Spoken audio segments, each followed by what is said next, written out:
we have a system right now where in a lot of the NATO countries that we sponsor, they have free college education. Like free all the way, not even like here. Even in Denmark, you get paid to go to college. Yeah. So why can't we do it? We can do it, but we have to have rebirth of a new nation. Hello, my people. What's good? Welcome once again. This is Keep Up with TMP. TMP Empire. Make sure you like, share, and subscribe at TMP Empire everywhere on all social media platforms at TMP Empire. And actually, right now we have a website www.tmpempire.com where you can find everything about TMP, what we do with the verse, with Keep Up with TMP, and all the podcasts that we have. Thank you so much. It's a blank. And the Democrats will tell you, vote for us. The other person is going to lead you astray. And the Republicans will tell you, vote for us. The other person is there to destroy. The truth is, both parties are there to destroy. And so the ordinary citizens have to choose that blank option that is not partisan to bring the people together. That's where my question will come in.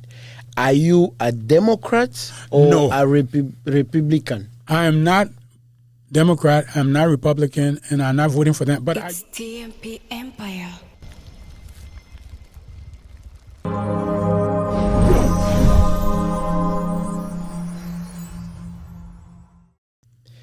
Hey, yo, my people, what's good? Welcome once again to Keep Up with TMP, the verse, and this is TMP Empire.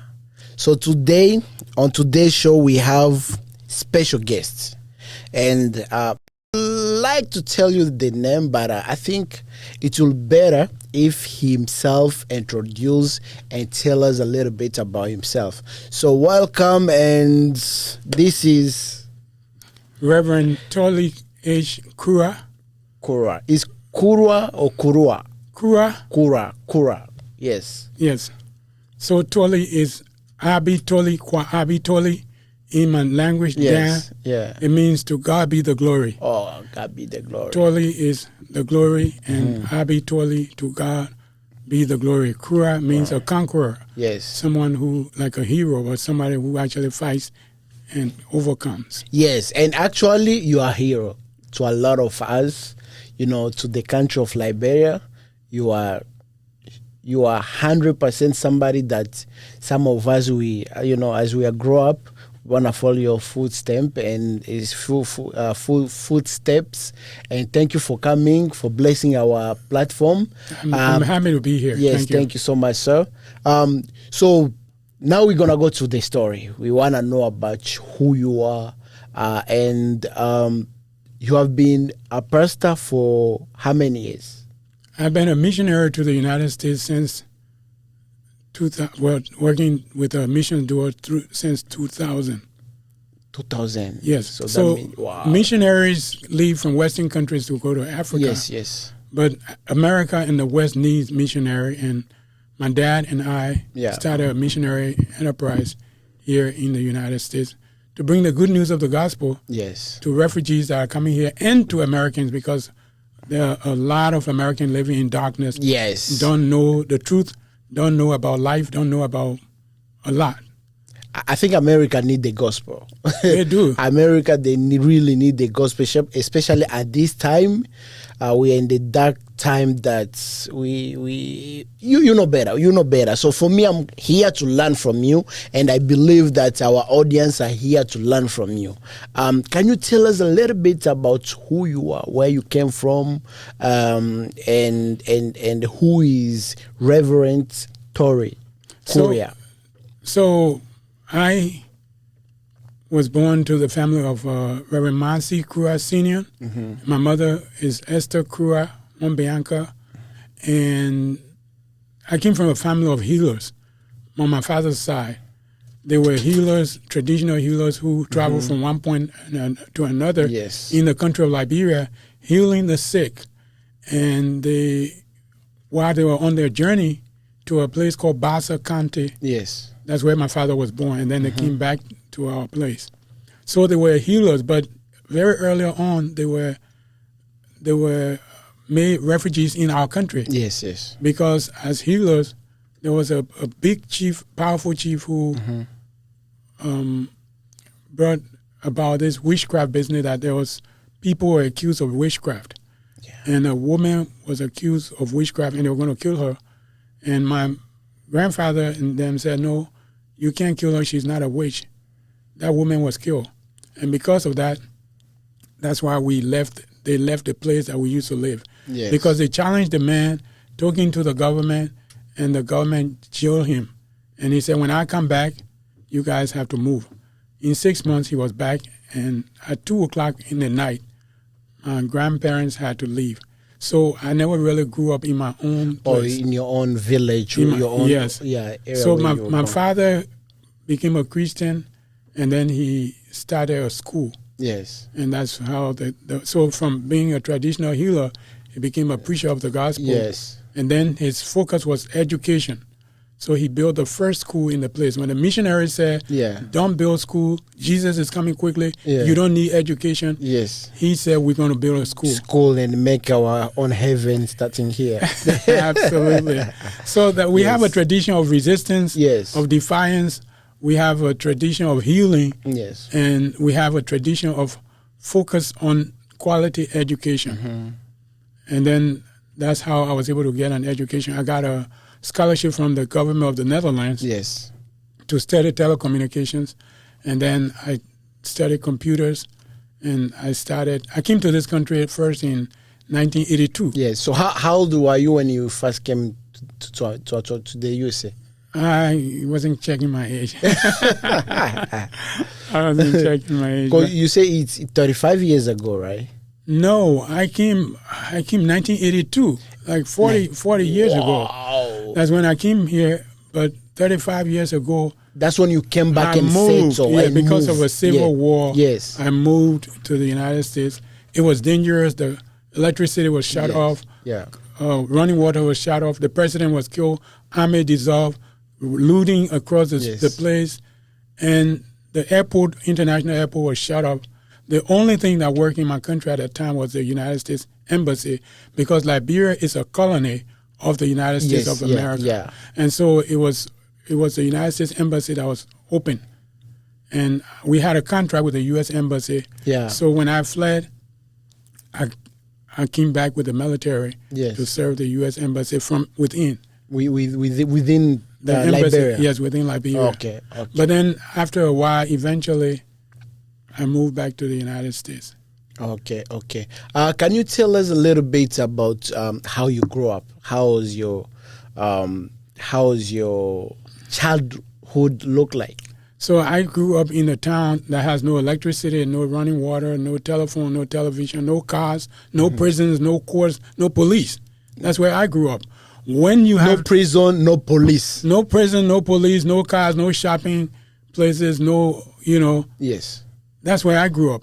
If you want to eat, you grow food. If you want water, you go fetch water. If you have a conflict with your neighbors, you discuss with them, you listen, and you have mediators too. So there's no court system and there's no prison. That's where I grew up. Now today, I live in a country that has the highest incarcerated people in prison, the United States. Yes. Mass incarceration. I live in a country now with mass shootings that tops the whole world, mass shootings. Yes. I live in the richest country in the world, but it have the highest COVID death. Over 1 million people died of COVID. Wow. In the United 1 million? States. Over 1 million people died of COVID. It's the richest country in the world. It has the most powerful military. We have the highest defense budget. We have the highest healthcare budget. But over 1 million people died in the United States compared to less than 7,000 that died in China, where the COVID virus. So America has a problem, a very serious problem. And we're gonna go to how you are intending to be part of the solution. The solutions. We're gonna go there in a minute. But right now, I would like to ask about how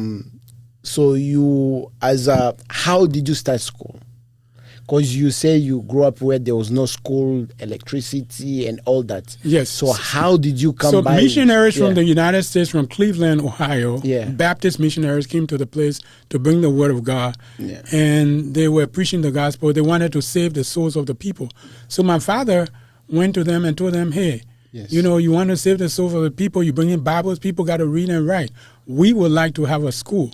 And they said, oh, no, you cannot have school. But they had school for their own children. Yeah, here in America. No, they had school there for their own children that black people could not attend. Yes, oh, okay. All white school. Yes. But they said for the black children, yes, education was not important. because Jesus is coming Jesus soon. is coming quick. And so my father and the people said, no, we need school. Yes. And so they actually were discouraged because they thought the missionaries were going to build school. Yes. They thought the government was going to build school. They went to the government. The government said the place is too remote. It's too far away. Yeah. There's no motor road. How are we going to carry the school? Yeah. We cannot.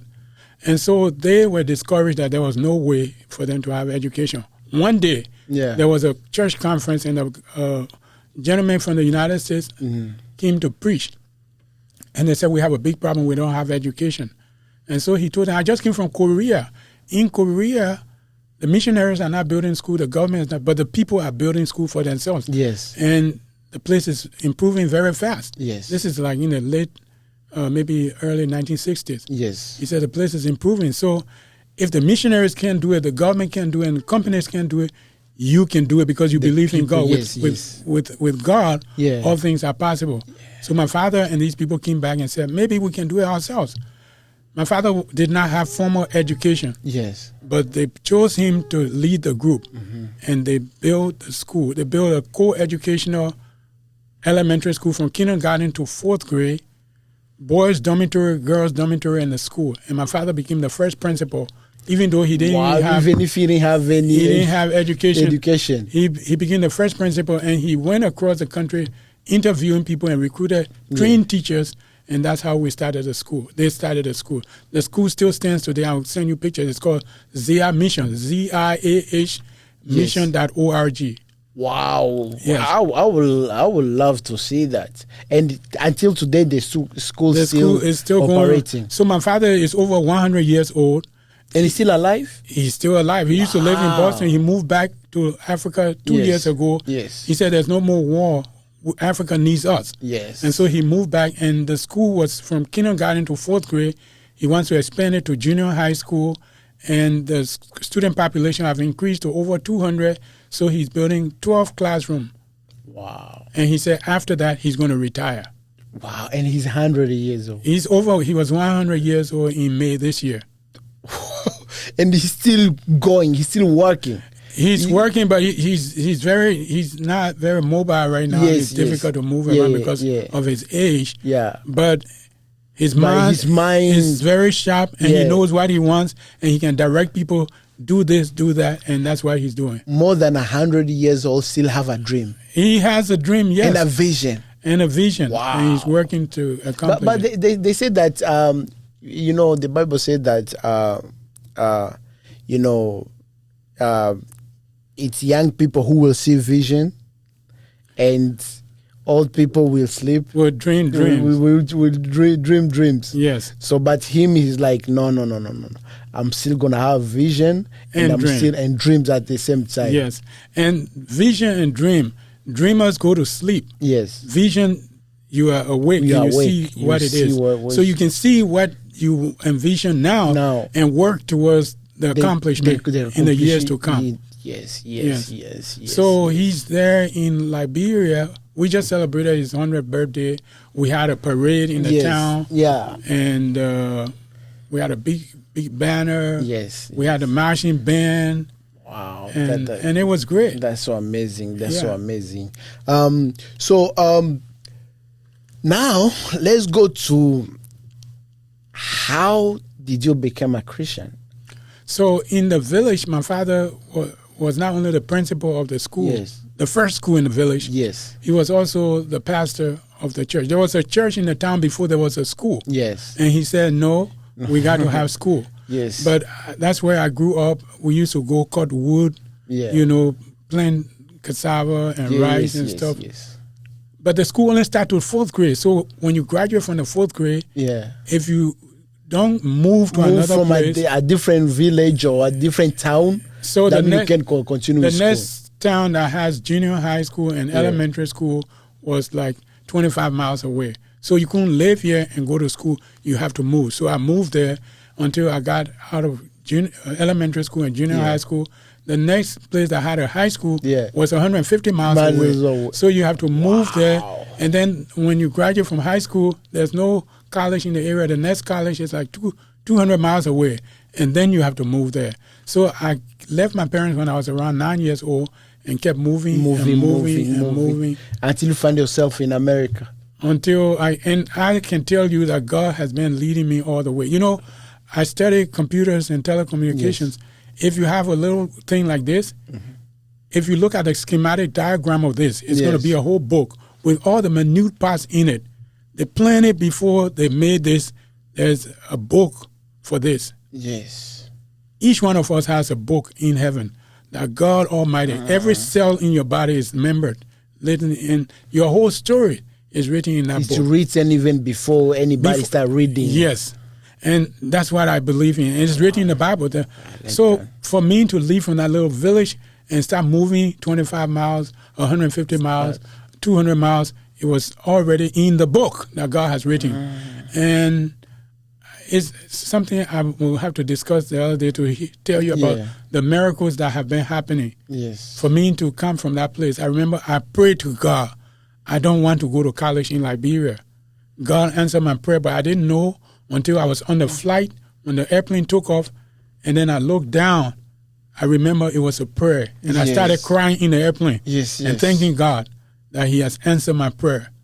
I was on a scholarship from a country that I have never even been to before, and I studied and I came back.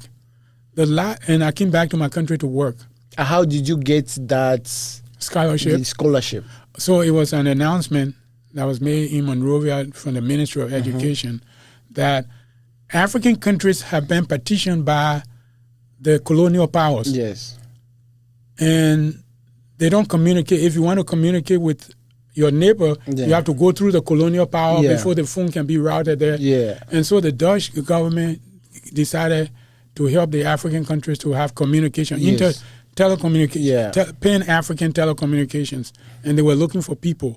So I was one of the people that were trained for the Pan-African telecommunication network to bring telecommunications to the country, so you don't have to route your call from Guinea to France before it comes back to Liberia. It was not, so that's how I went. When I went for the test, it was like a lot of people, very tall people driving cars. I was afraid that this is probably, I won't make it. Yeah. But by the grace of God, it was already written.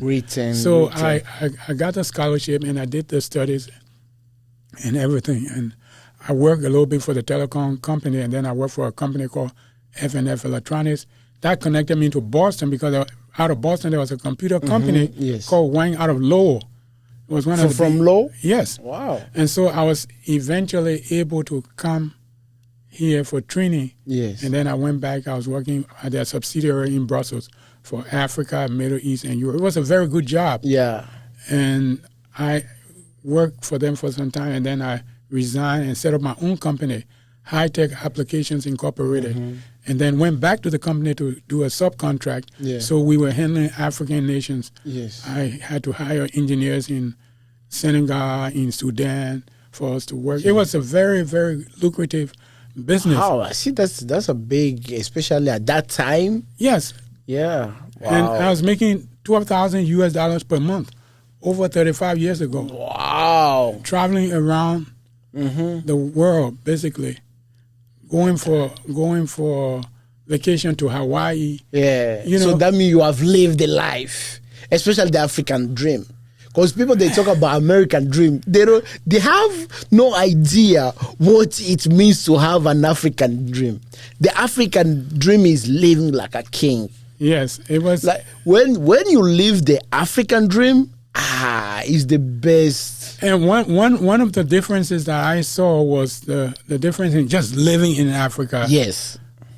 I had an impact on the community. Yes, yes. Here you have people who are rich, but it's all about themselves. You cannot really do more for the community. You only do for yourself and your family. Yeah. But there, I sponsor a lot of students at the university because university was cheap. Yes. I could sponsor people there. But eventually, I was not able to continue because of the politics of colonization. Yes. Civil war came to Liberia. So it took everything. Everything was destroyed. Then you have to come back. You have to now relocate here and start over. So it was not, I had to start all over, but it was a matter of choice. Yes. When the war happened, my customer base was United States embassies, U.S.A. U.S. military mission in Africa, Middle East, and Europe. Yes. So with one country going down and the embassy, they're still functioning, I still have work to do. Yes. But there was a problem. When I went to the United States embassy during the war to work, I noticed that there were a lot of Liberians coming that wanted to get a visa to come to America. Yes. And they were denied visa. And they would cry, I got my brother in America, I want to go. Even if you give me the visa, I have to walk to another country because there's no more airport. Yes. And they just say, no, sorry, they deny. But while I was working there, I noticed that whenever the Lebanese businessman comes for visa, they give him visa. Indian businessman, they give him visa, but they deny all the Liberians. And so one day a woman came to the embassy for visa when I was working in the consulate. She wants to come to America, and they say, oh, sorry, you can't go. And she asked, why? And the consular person told her, because if you go, you won't come back. She said, oh, I can prove to you I'll come back. She had a big photo. I lived in America for 20 years. I went to this university. I have a bank account in America. Yeah. And I have so much property here in Liberia. I will come back. I came back voluntarily, but I just need to go right now. Yeah. I said, stop giving us documents. Stop giving us documents. You're not coming back. Next person, please. And that woman continued to plead, and they called security to remove her because they told her, we don't want to give you visa because you're not going to come back. She had evidence that she had lived there. She had come back, and they stopped, and they removed her from the window. And while moving her, she had a little child that started screaming. And when I turned around, I saw this hungry child. That opened a new chapter in my life from the embassy, that a young child with a woman that has money in the bank in America is pulled away and dragged from the window because she wants to give evidence that she will come back. Long story short, from that incident, that opened your eyes. You're like, okay. That opened my eye. You have to make a... And then I asked the guy, what happened? He said, Liberians think they're American citizens. So since this war, everybody wants to go. People with relatives want to go. People without relatives want to go. But we're not going to let them. So I asked him the question, isn't the issuing of visa governed by law? He said, yes. I said, but she wants to give evidence. She gave evidence. They told her, stop. He said, you don't know these people. He didn't know I was a Liberian. Yes. So I asked him, can I get a visa? He said, no problem. You live here, you work here. Come tomorrow for a visa. The next day, I came to work with my passport and filled in the application and handed it to him. He saw the Liberian. He saw the Liberian passport. He said, "Are you Liberian?" I said, "Yes." Yes. How did you get in here? The Navy helicopter. You're not. Are you? Do you have a green card? No. Do you have a citizenship? No. He said, "Let me see." He looked through the passport. He said, "I'm so sorry. I can't give you. I can't give you visa." I said, "Why?" He said, well, yesterday the woman that we denied visa really disturbed you. But the reason we denied her visa was not because she won't come back. We have a document here from the State Department. Don't issue any visa to those black people in Liberia.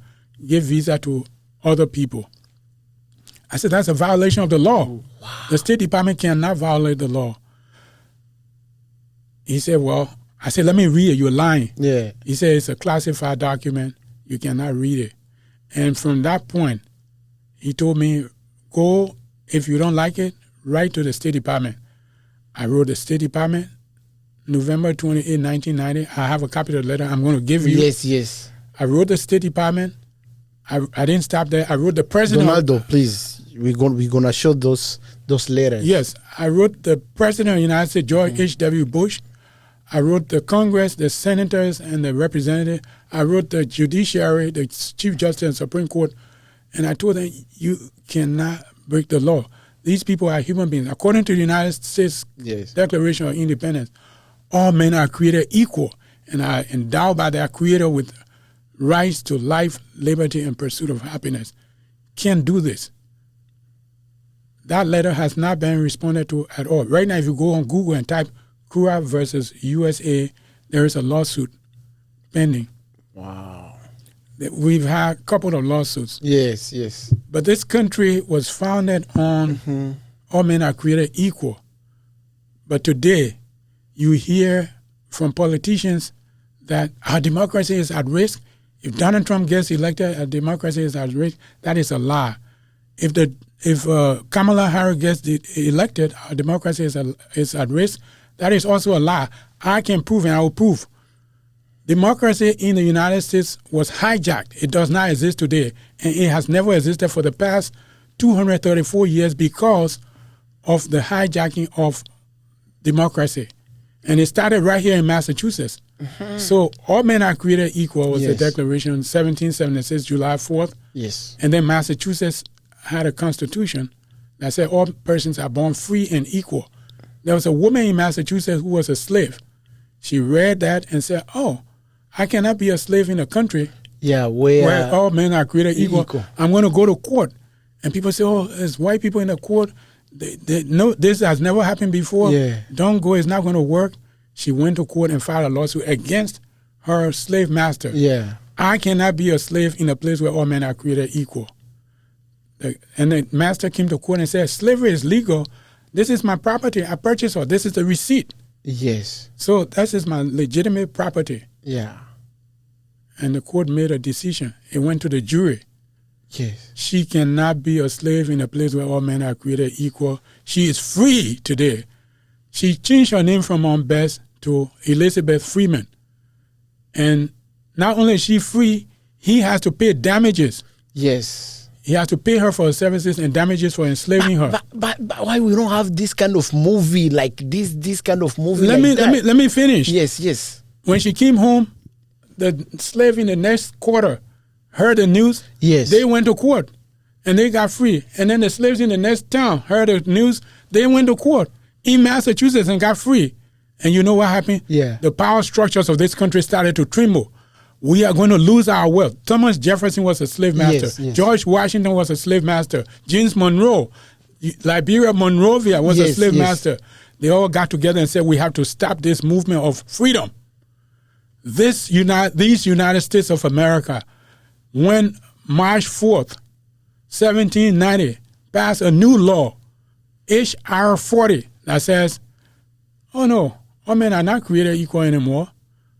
The black people were created by God to be slaves for the white people. Only white persons can be citizens of the United States. Have you heard about that? A little bit. So it's H.R. 40. You go to Google and search H.R. 40, March 4th, 1790. That's when democracy of the United States was hijacked and killed. So what they're talking about today about democracy being at risk is falsehood that is intended to keep the politicians in power. Is that still legally right now? The law is no longer on the books. But it stayed for a very long time and it did a lot of damage. And the damage is continuing right now. So that system stayed until today? It remained. That's why Martin Luther King Jr.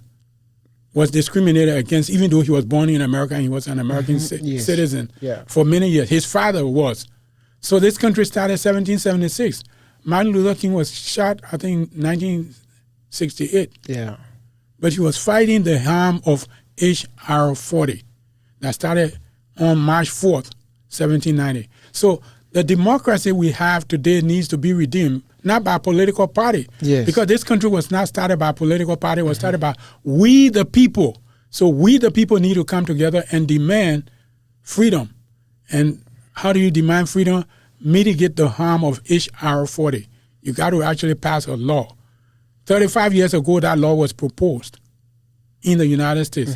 If you go on Google and type H.R. 40, 2000, you're going to read the text of H.R. 40. And I would really like to read a little bit of it. the HR 40 right now. Yeah, you can do it. If you have it, I'm going to do that. Yeah. So from 1790 up to now, 35 years ago, John Conyers, congressman from Michigan, went to Congress and introduced this new bill, HR 40, to do nothing more but to study the harm of racism, to study the harm of slavery, and come up with an apology or come up with recommendations. That bill has not passed in Congress. If we had a democracy, that bill would have passed 35 years ago. Every time it's introduced, it dies, until John Conyers died. And it was taken over by another person. That person died. It was taken over by Sheila Jackson Lee. Sheila Jackson Lee died this year, and the bill has not been passed. But guess what? We have passed hundreds of billions of dollars bill to liberate Ukraine. We've passed hundreds of billions of dollars bill to liberate Gaza. Who's voting for those bills? Members of Congress dedicated to something. Yes. The love of money is the root of all evil. That's the motivation for these bills. Because the $100 billion is not going to Ukraine. It's going to companies here that are making the weapons. The weapons and, yes. And they get a kickback from the lawmakers get a kickback through lobbyists. When the $100 billion bill passes, yes, they get something. And then they also check on the stocks to find out which stock is going up, to buy stocks. So you see people go to the legislature, they are poor. In 20 years, they are rich now. Joe Biden is a millionaire. Yeah, he's a millionaire. Nancy Pelosi is a millionaire. Yes. You know? So we have a system of government today that is not a democracy because it doesn't work for the people. And the typical example I give you, look at the problem. Yes. Every time there's election, Americans will say, oh, it's the economy. The economy is bad. We're struggling with grocery bill, which is true. Why must the richest country on earth always be struggling with grocery bill problem? We're the richest country in the earth. We have trillions of dollars student loan. We have mass shootings. We have mass incarceration. We have people dying of COVID. We have all of these things. Is it really a democracy? Is it the will of the people for mass shooting? And people can't even change it. Members of Congress cannot change it. We need a new democracy in America that goes to follow the will of the people. Wow. So I have a question because everything, because for me, I believe from my experience, I've been here for like 10 years, and I don't believe that there is we the people in America. There is white people and there's black people. Very simple. There's no we. Because the only people who can say we the people is white people. You know what I mean? And all this law that you are talking about, it's never affected white people. That's why they never really bothered to change it. So it's not they that need to bother to change it. It's we the people. And I'm taking the lead. I like that. I was taking the lead because I'm a citizen of the United States. Yes. I work and pay taxes. It's my taxes that they're using to fund war. How many times have you seen the United States fight for an African country under colonization to be free? It never happened. Why? Because it's not we the people. It's not. The United States of America fought 2 world wars.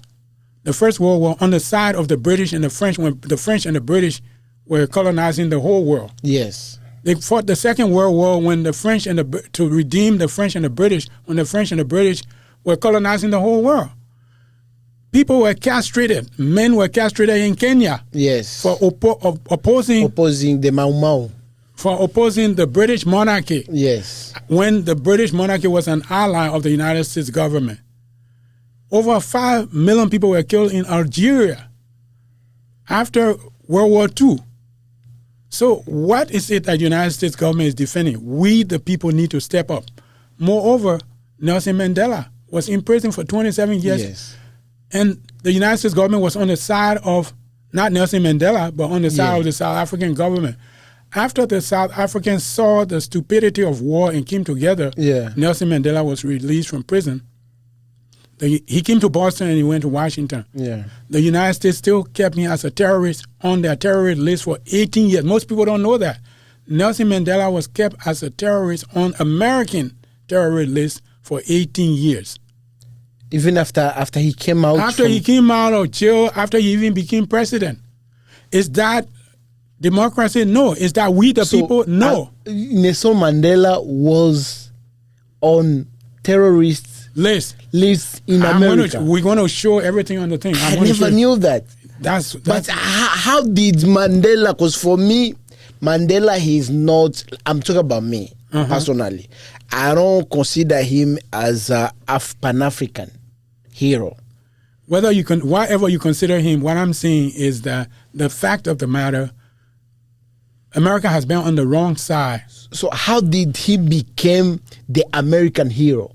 The Nelson Mandela that we talk about. What make him the Nelson Mandela that we are talking about right now? The way American, praise him. Because after he was dead, and because they knew even before he was dead. Before he was dead, because after he had been removed from the terrorist list, he became marketable. In America, people are marketing Jesus for money. In America, people market anything that is marketable. Yes. You raise it up and people come to it and then you collect the money. Nelson Mandela today, the State Department has a Nelson Mandela program because it's easy to raise money on Nelson Mandela. Yes. So that is it. The reason I had to go around is that you were saying that here is just black and white and not we the people. Yes. Here is the thing. The thing is that we have to make we the people to work and not the government. Because when this country was started, it was not started by a political party. Yeah. It was started by we the people coming together. And we the people can still come together today. On the ballot for the United States, there's a blank space. There's Republican, there's Democrat, there's all the party, but there's always a space that is blank and a line for the citizen to write whatever they want to write. That blank space is called write-in candidacy. So if you're not registered with the Election Commission, the citizens, we the people can get together, put your name, and you're still going to win. Most people don't know that. So today, one of the big lies that's going on in the world is Donald Trump is bad for America. He's bad for America. So if we don't elect him, then America will be good. Will be good. That is not true. If you don't elect him, the status quo will continue. You will still have mass shooting. You will still have mass incarceration. You will still have all these things. And people use those things to make money. Yes. That's the same thing that happened during Biden. They were going against Trump, and they said the same thing. And what happened? The same thing. These 4 years was the worst year that I believe America haven't seen for a long time. And now I have a question. If we can go back to Nelson Mandela, because that's something that I know even our viewers are like, oh, wow, really? Nelson Mandela was on the terrorist list in America. Yes, for 18 years after he was released from prison, after he was president, even when he was president of the United States, he was still on the terrorist list.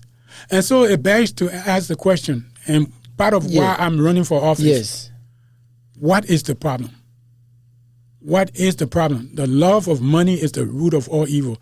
It's the love of money that is controlling everything. And we, the people, have to rise up because we have a tool to change everything. Yes. On every ballot, there's a blank. And the Democrats will tell you, vote for us. The other person is going to lead you astray. And the Republicans will tell you, vote for us. The other person is there to destroy. The truth is, both parties are there to destroy. And so the ordinary citizens have to choose that blank option that is not partisan to bring the people together. That's where my question will come in. Are you a Democrat or a Republican? I am not Democrat, I'm not Republican, and I'm not voting for them. But I used to vote for Democrats because I used to think Democrat was the good guys. The good guys. Today I know, because of all of these facts, that partisan victory will never lead to unity. If the country is deeply divided as it is today, United we stand, divided we fall. If you believe united we stand, divided we fall, then the campaign should prioritize national unity, healing, and reconciliation. They don't talk about that. They say, just choose me, partisan victory. Me, it's all about me. I'm the way. If the Republicans will tell you, choose us, we are there. That's not true. Democrats will tell you, choose us, we are there. That's dividing. And so we have to go back to we the people, HR 40 mitigated, and colonization needs to be mitigated. Because you go to Africa for 100 years, take the gold, take the diamond, don't educate the people, and then you say you are free. And, How? And don't come to my country anymore, and you sit there. Colonization is still going on until the harm has been mitigated. So that's where we formed the Free Liberia movement. The Free Liberia movement. Yes. I like that. Right now, people think Liberia was the first independent country in Africa. They believe Liberia was a free country in Africa. That is not true at all. Liberia was the first colony created by the government of the United States, not for free slaves, as the way they the say narrative that, has been. American philanthropists and humanitarians created a colony to free slaves and take them there. No, not for free slaves. I have the treaty. This is American jurisdiction created by 2 laws passed by United States Congress. $100,000 American taxes enforced by the United States Navy to create a colony for the settlement of American citizens. I'll show you the documents. For the settlement of American citizens. All persons born in Liberia, Article 1 of the Liberian Constitution, all persons born in Liberia are entitled to all privileges enjoyed by citizens of the United States. So even if you are born in Liberia? That's the Constitution. So 1824. Constitution of Liberia. So you see the flag, red, white, and blue. Yes. When Liberia got its independence on July 26, 1847, what was the flag that was flown in Liberia, in Monrovia? Well, yeah, was this one? Yes, this flag was flown there the first time, 1821, the last time, 1847, and the last time, August 1847. And then they said, well, let's make another one. So Liberia, President George Weah was an American citizen. His wife was an American citizen. There's 10 presidents of Liberia that were born in America, American citizens, to go to Liberia. In fact, for the first 100 years of Liberia, no indigenous African were allowed to vote or participate in the government in Liberia. In Liberia? In Liberia. What? So I'm writing a book. I'm writing a book that is going to be published, God willing, maybe in a few days, with the title, Don't Go Naked. That's the title. Don't Go Naked. Don't Go Naked. That's the title of the book. And it's going to bring all the truth about America that people don't know. All the truth about Liberia that people don't know is going to be written in that book, Don't Go Naked. We love to be part of that journey, especially in terms of when you release and when you start doing like the marketing stuff. Yes. We really like to be part of it. And you know where I took the Don't Go Naked from? Yeah. Why? Why that title? America is going to hell. America is collapsing. Yes. And we need to think about it. But I took that title from the book of Job. Job had a lot of wealth. He had a lot of stuff. And he lost everything in one day. Yes. Wife said, just curse God and die. He said, no. Naked I came into the world. Naked I will return. The Lord gives, the Lord takes away. When I read that and I was watching television, Biden telling Zelensky, I'm going to give you, we may not win, maybe we'll win, but I'm going to give you $12 billion for you to win. Yes. That's what he said a few days ago. And I watched that. I said, I cannot trust my 4-year-old daughter in the hands of the Democrats if they're going to pour billions of dollars into Ukraine to win. Ukraine will always be a neighbor of Russia. We should be peacemakers. Yes. We should be peacemakers and not pouring billions of dollars. When we have not mitigated the harm of HR 40, when we have not mitigated the harm of Pine Ridge Indian Reservation. I've been to Pine Ridge Indian Reservation in South Dakota, the poorest district in the United States. Of the 1 million people that died, most of them were some of them were Native Americans. Yes. You know? I've been to Liberia, to a place called West Point. The United States has not poured money into a place for settlement of American citizens, and you want to do it. Martin Luther King said, we need to learn to live together as brothers and sisters, or we're going to perish together as fools. I watched President Biden talking about $12 billion for him to win. America did not win in Vietnam. America, after spending billions of dollars and killing so many people, we did not win in Vietnam. We did not win in Iraq. After trillions of dollars in Afghanistan, we did not win in Afghanistan. And you're going to pour billions of dollars for the neighbors to win? It makes no sense. And remember, to me, this time is against Russia. One of nuclear power. Nuclear power. So there is no way. But for me, I'm just afraid that, this might, we don't want this war to escalate to. So I want you to consider what you just said. You just said, as for me, I'm afraid. God has not given to us the spirit of fear. God has not given to us the spirit of fear. He's given to us the spirit of love, the spirit of power, and the spirit of a sound mind. We have to stand up to the stupidity of war. Why will you be pouring billions of dollars into war when you have not done the simple thing of studying H.R. 40? It makes no sense. I'm going to campaign against these people. Not only this congressional thing, I'm planning to go to Congress for just one term. After that, I'm planning to go to if I have to go and try to dismantle the whole stuff. It's a revolution. You can't just keep killing people all the time. It's wrong. Yes. And they're killing people using our own money. Imagine our own money that we work for. And I have a question. Yeah. Why now? Why now? Why now? Why now? What? Yes. Why am I running now? Why running now? So, again, the book. Don't forget the book. The book has been written a long time ago with all the chapters and everything in it. In 2009, I was among 30 persons I was selected in Massachusetts to study how to participate in government. At the time, we had only white men representing Massachusetts in Congress when we were not all white in Massachusetts. And so they came up with a program called the Initiative for Diversity in Civic Leadership. Yes. I didn't even have a green card at the time. I was not a citizen. But a woman read a story that was written in the Boston Globe about the work I was doing, and she said, there's an opportunity for leadership. I said, leadership where? She said, Massachusetts. I said, oh, I'm not a citizen. She said, it's a scholarship. I said, but I'm not a citizen. She said, don't disqualify yourself. Go and apply. Let them disqualify you.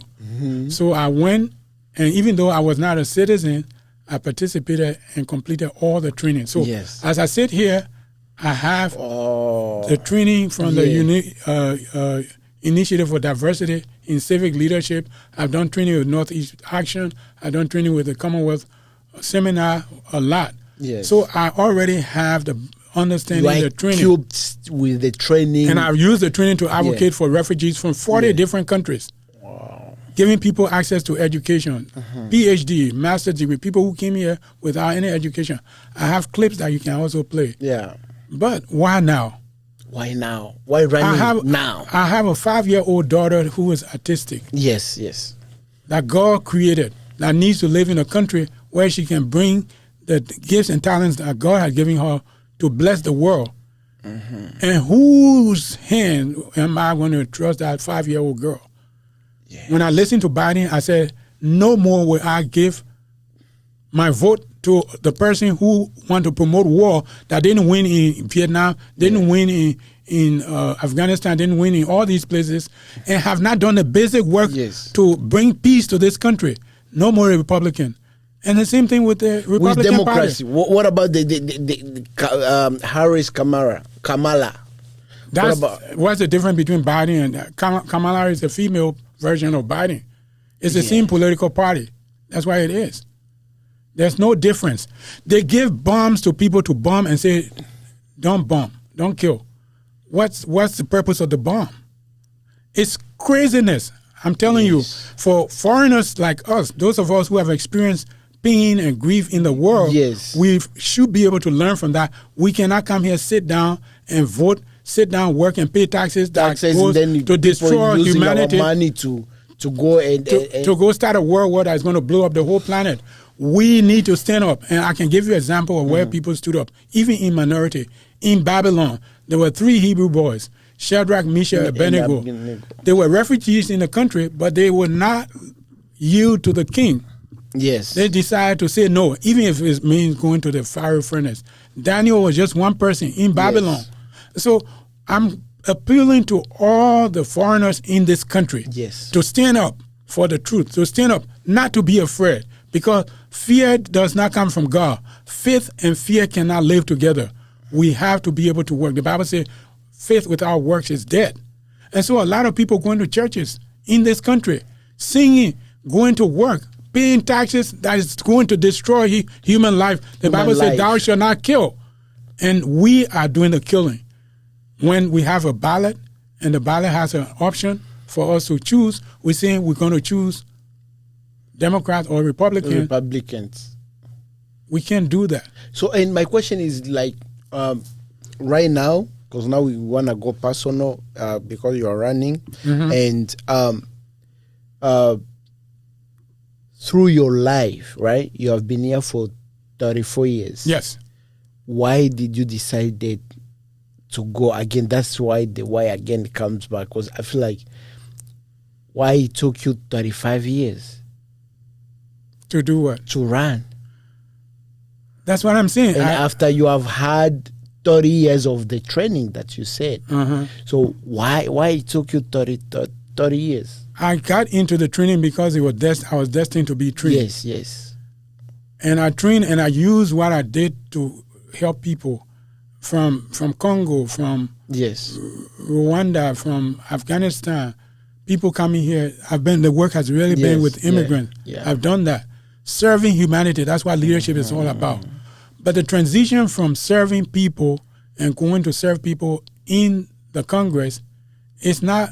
Most of the people are career politicians. They do that for a living. Yeah, I do it as it's my life. It's not. It's not a job. Yes. So whether I'm in Congress or I'm not in Congress, I'm doing the same thing. Yes. I'm doing it now because I saw a blatant challenge to my child's life from a man called Biden talking about pouring billions of dollars to win, and then I said no, it cannot happen. I'm not going to.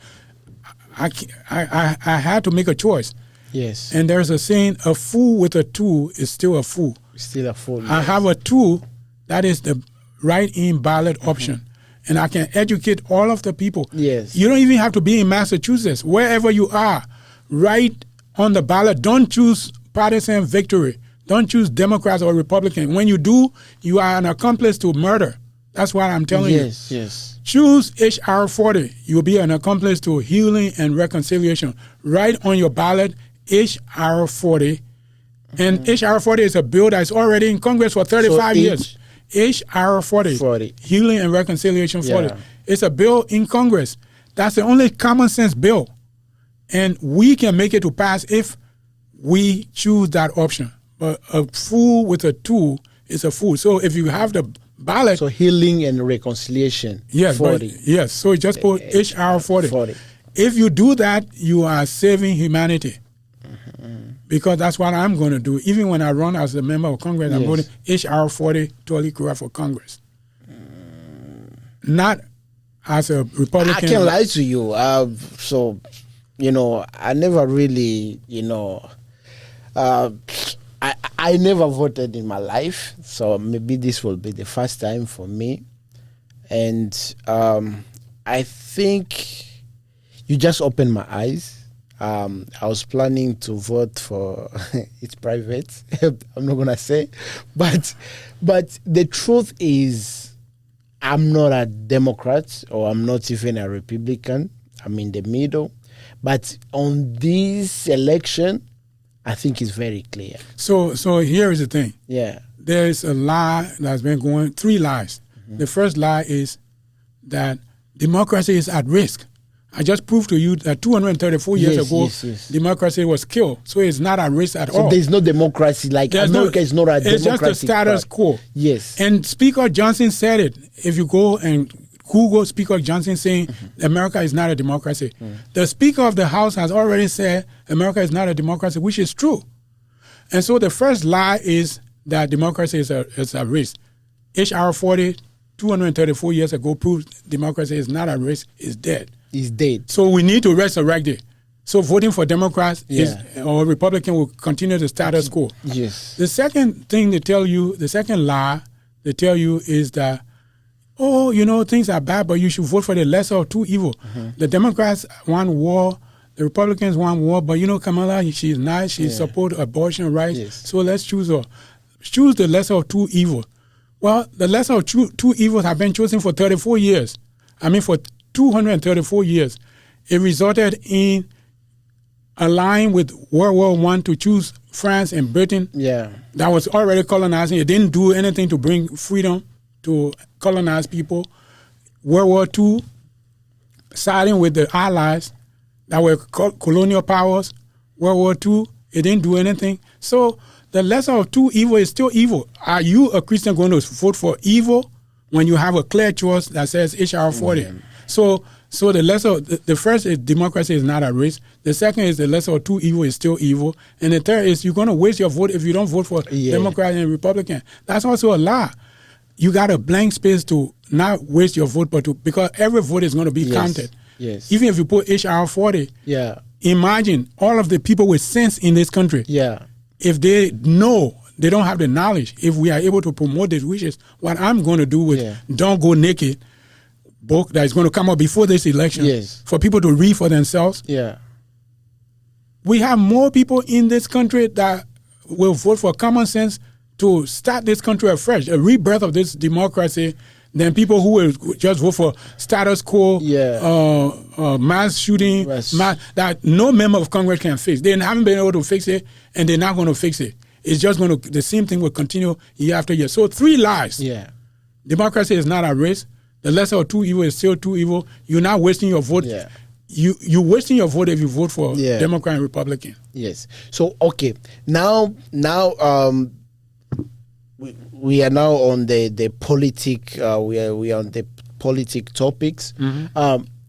You are planning. So you're already planning. I'm running. I'm already registered. I'm running for office, and I've gotten endorsement from the Massachusetts Libertarian That's what Party. I wanted to say, because I saw you got few endorsements. One of them is from former, let me see, retired representative, Massachusetts representative. Yes, Benjamin Swan.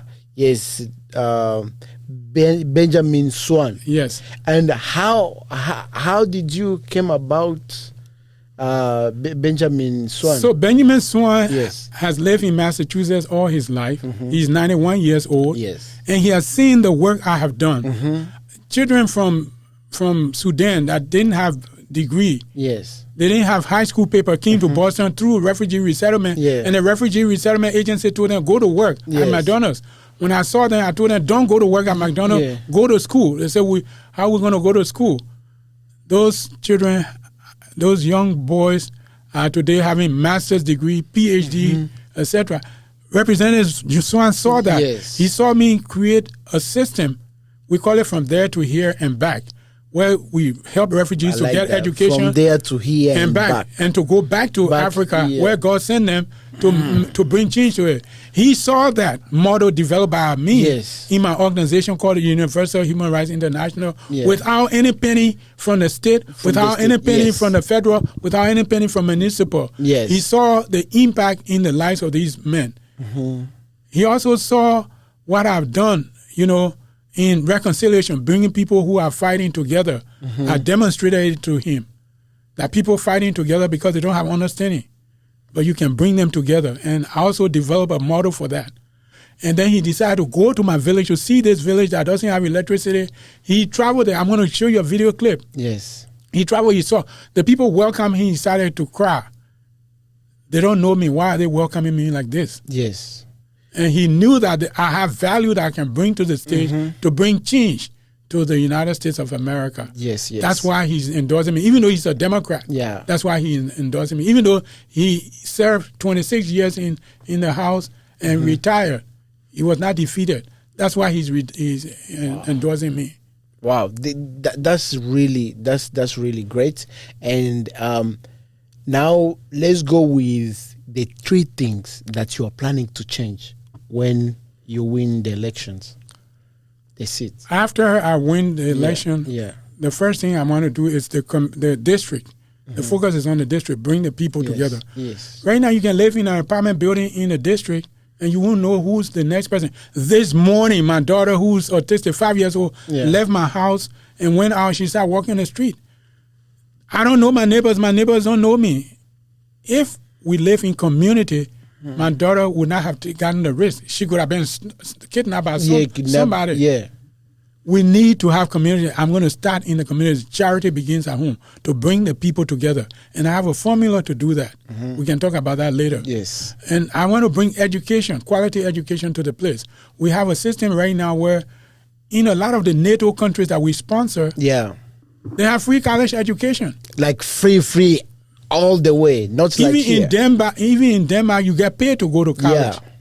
So why can't we do it? We can do it, but we have to have rebirth of a new nation, we the people. But how can we do it when there's millions of people who still own the government?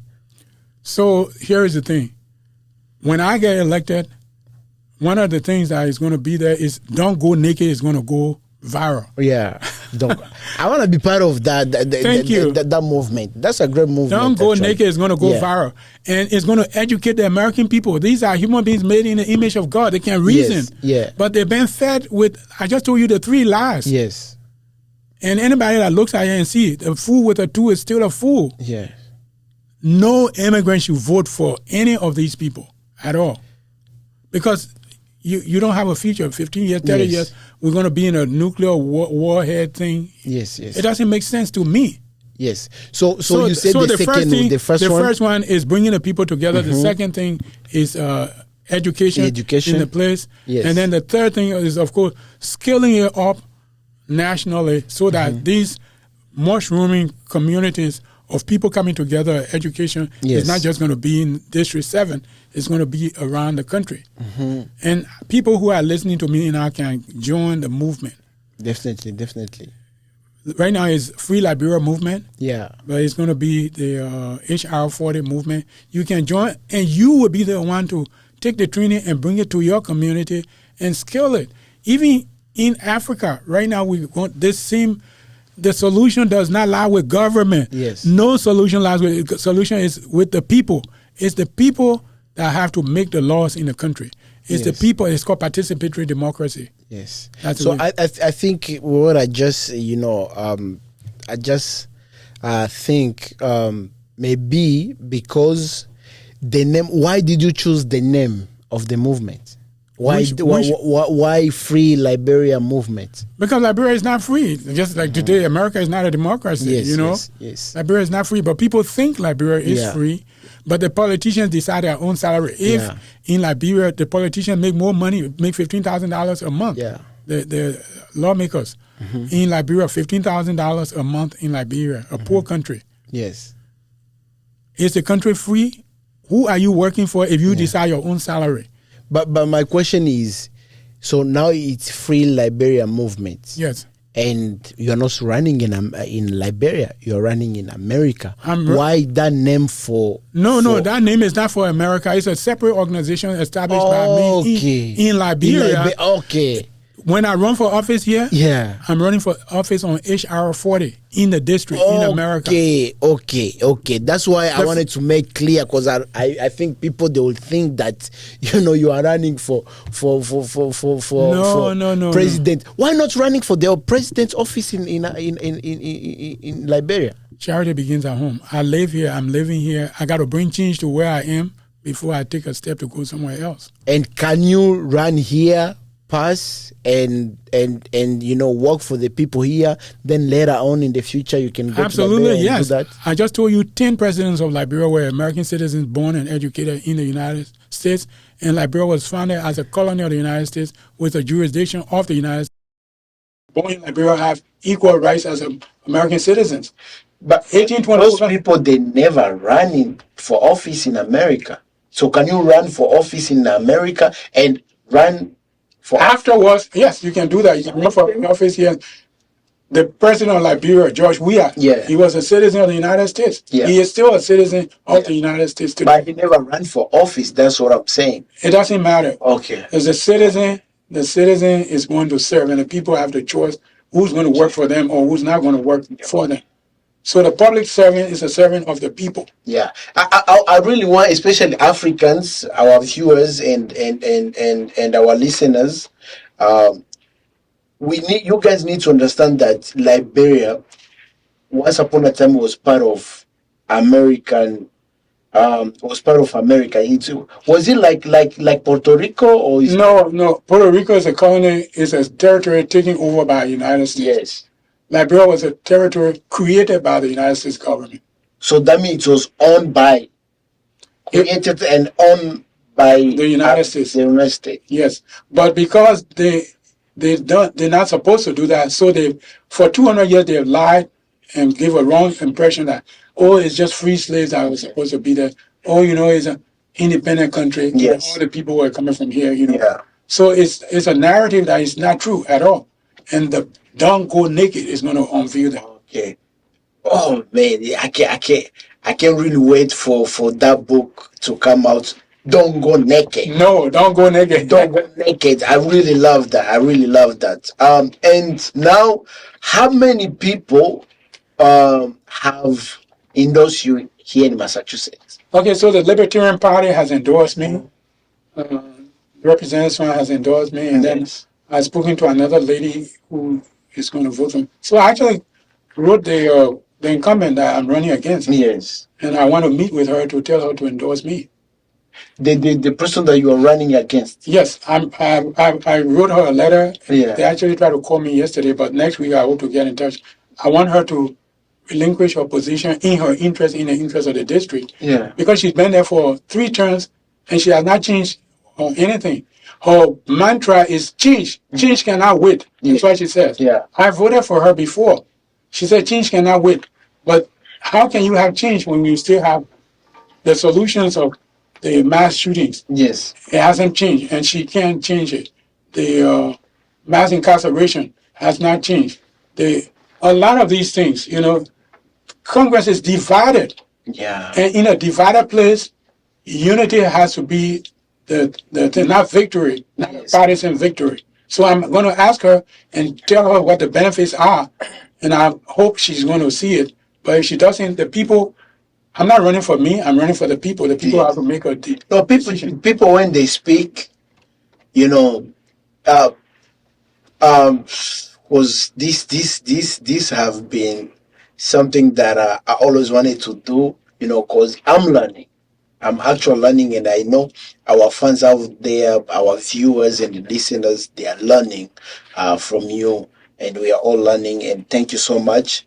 I know I still have a few questions. Make it so we can make it because Yeah, I have a few questions. And the last question, maybe one of the questions that I have is, how is it solving the politic? How can you mix politic and church? Because you are reverend, you are pastor. So how can you mix them? Why mixing? all right, so I'll take you to the Bible. Yes. Before I even answer your question. Yeah. Joseph was in Egypt. He was a slave in Egypt. And he rose up from being a slave to prime minister in Egypt. He was a man of God. The Bible says God was always with him.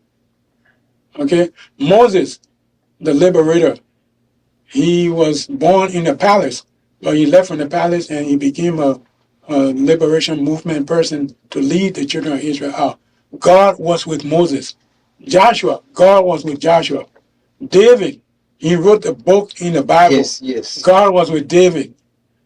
Job, of course, as I said, God was with Job. Shadrach, Meshach, and Abednego, they were refugees, but they were in government. Daniel was in government. He was in government. So the question of life, people living a life to serve people, cannot be negated by your position. Yes. I'm a public servant. I've done this for a long time, serving people in different capacities. People from 40 different countries. Yes.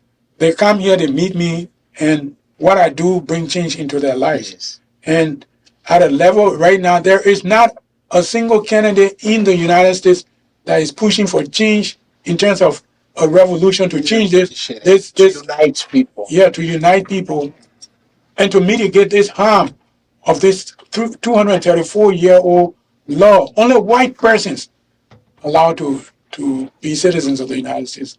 There's nobody doing that. I'm a Christian. God has not given to us a spirit of fear, but of love, of power, and of a sound mind. And Jesus said, if you want to be great, you got to be the servant. Yes. And so I don't see any conflict with that. Besides that, in a few minutes, I'm going to be retiring from my missionary work. Just say something that out. So I know you are retiring for after how many years? 24 years. 24 years. And how was the journey of being a pastor? What can you tell people? What have you learned? What is the last word that you can tell people about your retirement? And so my father is 100 years old and he's not retired. Yeah. And this retirement I'm doing today is just moving one hat to putting another hat. We have a situation today where most people in Africa believe people in America have a lot of money, and they have millionaires that want to support them. Yes. Where I grew up, we the people have to bring change. We have to give because it's a blessing to give and to receive. We have a construct right now where Africans are looking up to the United States for funding. When I change this hat and put a new hat on, we are going to fund ministry. We're going to provide resources and money to ministry and have them to stop thinking that they have to look to America for that. I like that. That's one of it. So I'm doing something different, providing resources, starting up a new company where 100% of the proceeds will be used for ministry. Yes. Most people start company for their children, and then they die, naked they came and naked they leave. Yes. Most people start companies to get rich, and then they die and everything is gone. I'm going to be starting a new company to fund ministry and to create opportunities for people to think in terms that we can do it. Can do it. That's what I'm going to be doing. Wow, thank you so much. And anybody that you want to thank from the people that you work with? Two people I want to thank right now. I have a lot of people to thank. I want to thank my dad and my mom. But I want to thank Beverly Byron. Yes. When we came here, we didn't have a place to stay. We didn't know her, but because of Jesus, she was a follower of Jesus. Yeah. She opened her door to let us to go in. She's a black woman. Yeah. I want to thank Dr. Allen Grant. She's a white woman. She did the same thing, opened her door. They didn't know who we were. They opened the door for us to go in. Those two people. And I also want to thank Torli Baptist Church in Roxbury. Torli Baptist Church gave my father a chance to minister. The white people who went to Liberia when we came here during the war, they didn't want to have anything to do with us. They told my father, you cannot have any ministry in this country because you don't speak English. Yes. Well, guess what? Torli Baptist opened up and said, if you are God is not English. If you are a servant of God, you have a ministry here. Yes. I'm going to send you a link for you to listen to my father preaching in his native language at Torli Baptist Church here. It was played on TV here in Boston. Please, that would be great. So Donaldo, make sure all this stuff you put them in the video so that our viewers can watch them. So I want to thank them. Yes. And I feel indebted that they have given so much. And so I am indebted to them, but they're working for God. So I have to carry on the ministry and reach out to other people to train them. What I do is training. So anybody who's hearing my voice now can be part of the training so that they can carry the same movement in their own places. Yes, just the way we are part of it. And the other thing that maybe any question that you want to add? Anything I want to go to the retirement. Yeah. So I think people we will show the video because we are coming too, and thank you so much for coming. And this is not the last time. No. So we're gonna see you more and more and more because we have so much to learn from you. I'm so happy, and I'll be very happy to come here. Yes. Thank you so much. Thank you so much. Hello, my people. What's good? Welcome once again. This is Keep Up with TMP. TMP Empire. Make sure you like, share, and subscribe at TMP Empire everywhere. everywhere on all social media platforms at TMP Empire. And actually, right now, we have a website, www.tmpempire.com, where you can find everything about TMP, what we do with the verse, with Keep Up with TMP, and all the podcasts that we have. Thank you so much, and big up to Donaldo Manembo behind the camera, director Donaldo Manembo, and we are here. Thank you and see you. I'm your real mate TMP. Make sure you go and follow me at real mate TMP. And where can people find you? Where people, if they wanna find you, freeliberia.org. Okay. Yeah, let's start from there. Okay, freeliberia at .org. Yes. Thank you so much, and see you next time. Peace. It's TMP Empire.